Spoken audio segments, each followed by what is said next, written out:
You know, I'm just as motivated, if not more, than the next guy when it comes to improving my art skills. But man, it can be so frustrating. Like seriously, you got like an endless array of resources online, and people tell you to use this method to learn, use this method, use this method, this method, this method. It just makes you want to.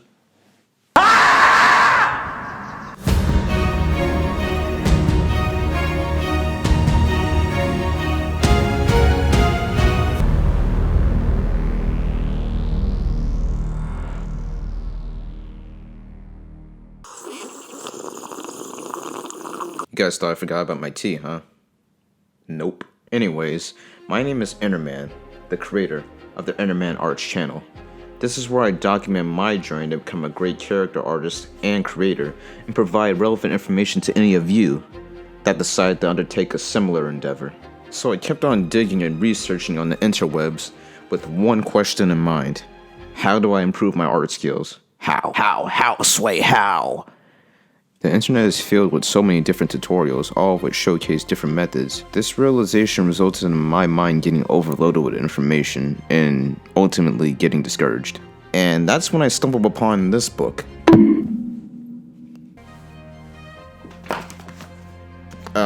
What's it say? Figure Drawing, Design and Invention by Michael Hampton. Yeah. We got some crazy stuff in this book about drawing. I mean, we got studies of the human figure, muscles, anatomy, poses, all that good stuff. And another thing that Hampton mentions in the book is gesture drawing. It's actually one of the first things he mentions. And I was thinking to myself, what the heck is gesture drawing? Well, that's what we're going to be discussing today in this episode of Character Art, A Journey to Greatness. Now, before we get into that though, make sure you hit the like button, subscribe to the channel, and hit the bell so you don't miss a single episode when it releases. Your decision to do any of those things would be greatly appreciated. Now, without any further ado, let us proceed to today's episode.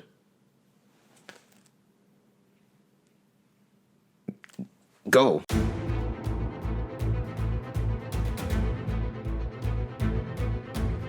Gesture is expression, emotion, action, and movement, all rolled into one cohesive motion.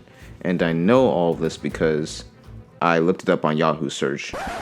Anyways, gesture drawing is about building that foundation for your work of art. It's not all about getting into all the pretty stuff and all the details of your piece. Hampton really tries to help us convey that foundation in his book. And in that book, I learned a lot of things, such as symmetry, making sure you focus on the main axis of a pose, and staying loose while you're drawing. All that good stuff. Okay, so I know what you're thinking. Yeah, that theory is all fine and dandy and everything, but how do we get good at it though? Well...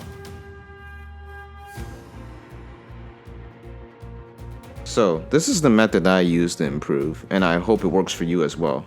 After I'm done reading a specific section in this book, I usually try to supplement what I've learned in here with something that I get offline. So I try to find a resource online in order to supplement the stuff in here. That was redundant. So this method of practicing gesture drawing is actually recommended by this great YouTuber / artist called Proco, and I decided to implement it into my own art routine. So I start out by finding some dynamic figures to draw online. Once I find a good set, I grab my sketchbook and get to practicing. For the first exercise, I choose a figure and set a timer for 30 seconds. From there, I do a quick gesture drawing of that figure within that time frame. I also like to do this in Pomodoro sessions, so 25 minutes of drawing followed by a 5-minute break. So if you have 30 minutes out of the day, you can get at least one session of gesture drawing practice. So, in his book, Hampton mentions that you should highlight these parts of the body: the head, spine, arms, legs, and pelvis. I'm going to make sure to keep these in mind while drawing. I find this to be a very helpful exercise when it comes to developing proficiency in this particular aspect of art. At the moment, as you can tell, I don't really worry about adding the actual shape of the pelvis and the rib cage, but I do keep their presence in mind. take for instance this figure. So here I'm just starting off by drawing the main axis. The character or pose is in sort of like a crouching position. I go ahead and draw the arms and the legs that are bent. Okay. Then I draw the head. And I believe I'm running out of time right about here. There we go. Always try to keep in mind gesture drawing serves as the foundation, and there is no need to get discouraged. I say that because I know some of you guys are roasting me for drawing these stick figures, but it's all about the foundation, and I'm practicing. Bear with me here. And yeah, that's all I got. Well, that concludes today's episode, ladies and gentlemen. I hope you enjoyed it. Don't forget to check out the previous episode of the character art series and the baseline series, for kicks and giggles. Why not? Also, don't forget to support the channel on Twitter, Instagram, Discord, Patreon, and most recently TikTok. All of the links can be found in the description below. Don't forget to hit that like button, subscribe to the channel, hit the bell. Till next time, ladies and gentlemen, this is Innerman from Innerman Arts, signing off. I said signing off. What the